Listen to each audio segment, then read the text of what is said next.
नमस्कार, आप देख रहे हैं एक्सप्रेस न्यूज भारत और मैं हूं आपके साथ मानसी सैनी। किशनपोल विधानसभा से निर्दलीय प्रत्याशी मुश्ताक अहमद जी मेरे साथ मौजूद हैं।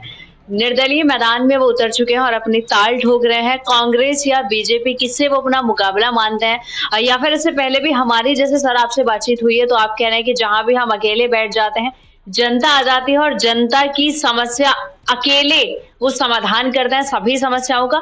तो लगता है जनता का काफी भरोसा उन्होंने जीता हुआ है। अब देखना होगा कि भरोसा मैदान में उतरने के बाद कितना सफल होता है या नहीं। तो सबसे पहले तो बहुत बहुत स्वागत है आपका। बहुत बहुत शुक्रिया आपके इस टीवी चैनल का। तो मुझे ये बताइए, क्या नॉमिनेशन आपका कंफर्म हो चुका है? तो मैदान में आप उतर चुके हैं, लड़ने के लिए अब तैयार हैं, तो किससे टक्कर मान रहे हैं, बीजेपी या कांग्रेस? लेकिन उससे पहले मैं आपसे सवाल ये पूछूंगी कि बीजेपी से आपका बैकग्राउंड बताया जाता है, तो बीजेपी से चुनाव ना लड़ने की क्या वजह रही? कुछ टिकट वितरण में कुछ परेशानियां रही या फिर आपको लगता था कि एक बार किस्मत आजमाई जाए कि हमने जनता के लिए इससे पहले कितना काम किया है? देखिए, टिकट की दावेदारी हमने भी की थी और पिछले 20 साल से 22 साल से मैं भारतीय जनता पार्टी से जुड़ा हुआ हूँ। हमें पहले भी कई तरह के लुभावने लालच भरे और जो है ऑफर कांग्रेस या दूसरी पार्टियों से आए हैं कि पार्टी बदल के हमें अच्छा पद दे दिया जाएगा, पार्टी बदल दीजिए। लेकिन ये जो भी हम करते हैं लालच में नहीं करते। हमारी जिम्मेदारियां हैं और उन जिम्मेदारियों को निभाने के लिए जनता के प्रति हम जवाब दें। अगर हम अपने आप को नेता मानते हैं तो हमारा सबसे पहला मकसद है कि इंसाफ हो जनता के साथ। जो हमारे वोटर है, जो आम जन है, जिनके लिए सरकार बनती है, सरकार की योजनाओं का उनको लाभ मिले और किसी के साथ अन्याय ना हो, तो इसलिए हम चुनाव मैदान में उतरे हैं। ठीक है सर, कितनी सीट आपको सुरक्षित लगती है? जैसे कुछ फोटोग्राफ्स आपने हमें दिखाए, कुछ बातचीत बताई और ये आपने ये भी बताया कि आपके सबसे पहले चुनाव में दिया कुमारी यहाँ पर आई थी, जो जयपुर में पहली बार किसी का प्रचार प्रसार करने उतरी थी। तो आप निर्दलीय लड़ रहे हैं, तो क्या हम समझ सकते हैं कि बीजेपी का कहीं ना कहीं जो बैक सपोर्ट है वो आपको रहेगा और उसका कुछ फायदा आपको चुनाव में देखने को मिल सकता है? देखिए, बीजेपी तो मुझे सपोर्ट क्यों करेगी, क्योंकि उनका अपना उम्मीदवार है और वो उसमें ही लगेगी। लेकिन मुझे, जैसे कि बाकी के लोग तो अभी मुश्किल से 15 दिन 20 दिन से 1 महीने से चुनाव प्रचार में लग रहे हैं, 2 महीने 6 महीने से सरकार की लुभावनी योजनाओं का लालच देके। उनका खुद का अगर देखा जाए तो जन क्षेत्र में नहीं आते हैं। जो 5 साल पहले उन्होंने वादे किए थे उन्होंने बिल्कुल भी नहीं निभाए हैं। जनता परेशान है और जनता ने ही मुझे इसके लिए तैयार किया कि आप चुनाव लड़ो, हम आपके साथ हैं। अच्छा सर, जब आप डोर टू डोर कैंपेन करते होंगे या जनता से आपका मिलना जुलना होता रहेगा, क्योंकि किशनपोल की जो जनता है वो परेशानियों से तो त्रस्त है ही, तो मुझे ये बताइए कि जब आप जनता के बीच जाते हैं तो कौन सी वो समस्या है जो जनता बताती है कि चरम पर है और पिछले कुछ सालों से निदान नहीं हुआ है? तो किन समस्याओं से आप रोजाना जूझते हैं जो जनता आपको बताती है? आप कौन सी समस्या रोजाना देखते हैं? देखिए, शिक्षा का मामला हो तो यहाँ अच्छे स्कूल नहीं है, अगर है तो वो ऊंट के मुंह में जीरा।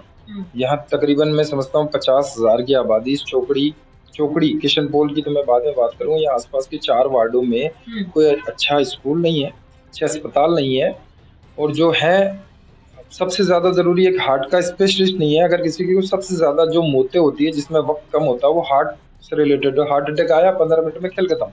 अब आसपास कोई ऐसा अस्पताल नहीं है जहां आप 15 मिनट में पहुंच सको। तो इतने 5 साल सरकार रही कांग्रेस की, विधायक रहे, महापौर रही, तो वो एक इमरजेंसी की व्यवस्था नहीं कर सके या एक अच्छा अस्पताल नहीं दे सके जनता को।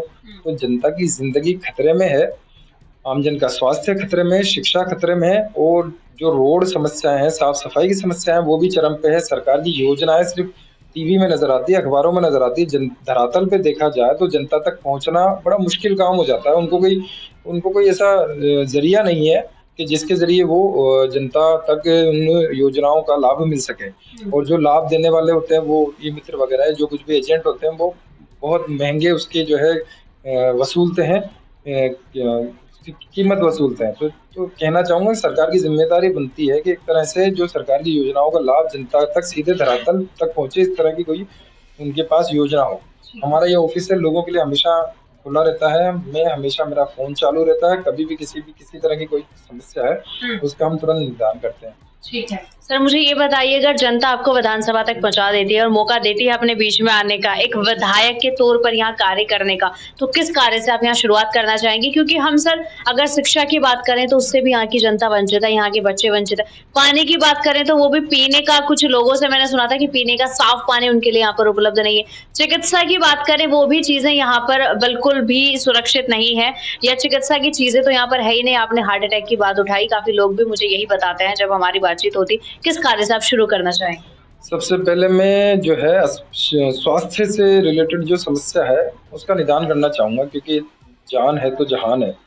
अगर आदमी की स्वास्थ्य अच्छा है, वो जिंदा है, तो उसका परिवार सुरक्षित है।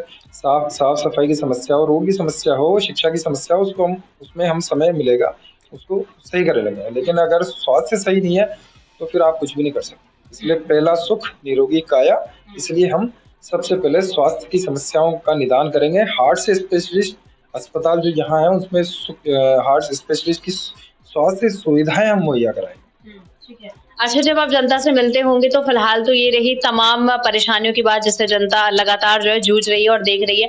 अच्छा, जनता में कहते हैं, कुछ किशनपोल की जनता कहती है कि विरोध भी जता रही है, तो आपको क्या लगता है विरोध किस लिए जता रही है? पार्टी ने जो काम किया है, अमीन कागजी की जो सरकार रही है उससे विरोध जता रही है, या फिर देख रही है कि हमारे कार्य यहाँ पर नहीं हुए हैं? पार्टी या फिर प्रत्याशी, किससे विरोध जता रही है? और अगर जनता विरोध जता रही है पार्टी को लेके, तो कहीं ना कहीं ऐसा होगा कि निर्दलीय आप पर ज्यादा विश्वास भी दिखा रही होगी। किन तरह की चीजें आपको देखने को मिलते हैं? देखिए, ऐसा जनता का उम्मीदें हर प्रतिनिधि से होती है जनता की, चाहे वो पार्षद हो, चाहे वो विधायक हो, चाहे वो महापौर हो।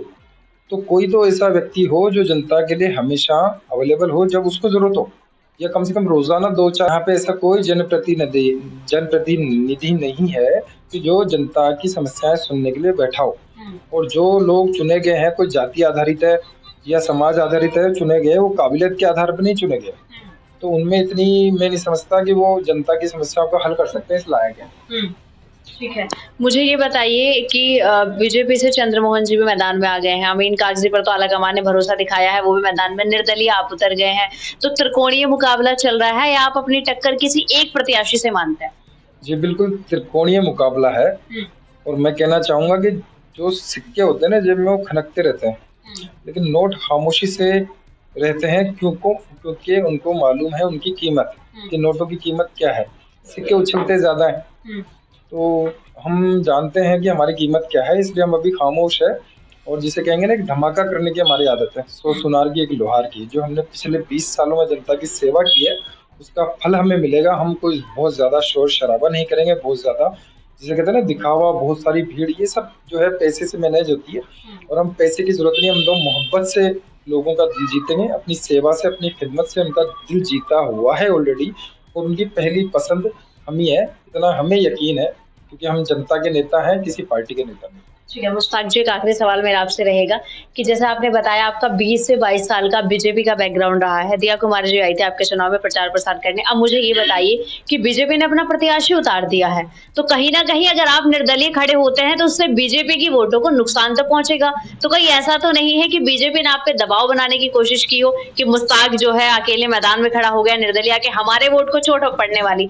ऐसा तो नहीं है आपके पास तब ऑफर आए होंगे, क्योंकि ऑफर वाली बात आपने शुरू में भी कही कि पार्टी बदल लीजिए और ऑफर आ सकेंगी। लेकिन फिलहाल मैं सिर्फ बीजेपी की बात करूंगी, ऐसा तो नहीं कि ऑफर आए और मुश्ताक पे दबाव बनाने की कोशिश की गई है कि अगर आप अकेले खड़े होंगे तो हमारे वोटों को नुकसान हो सकता है, ऐसा कुछ रणनीति थी? देखिए, सिर्फ बीजेपी के वोट टूटेंगे ऐसा नहीं है, क्योंकि हम जनता की जो सेवा करते हैं ना, उसमें कांग्रेस बीजेपी नहीं देखते। वो तो हमारे लिए जनता है, हर धर्म, हर मजहब, हर समाज, हर जाति और हर आयु वर्ग का व्यक्ति हमसे जुड़ा हुआ है। वो किसका वोटर था उससे हमें कोई मतलब नहीं है, वो हमारा साथी है। उनके लिए मैं कब किस पार्टी में था उससे कोई फर्क नहीं है। मुश्ताक अहमद उनका नेता है और वो हर तरफ से हम लोगों के वोट लेके आएंगे।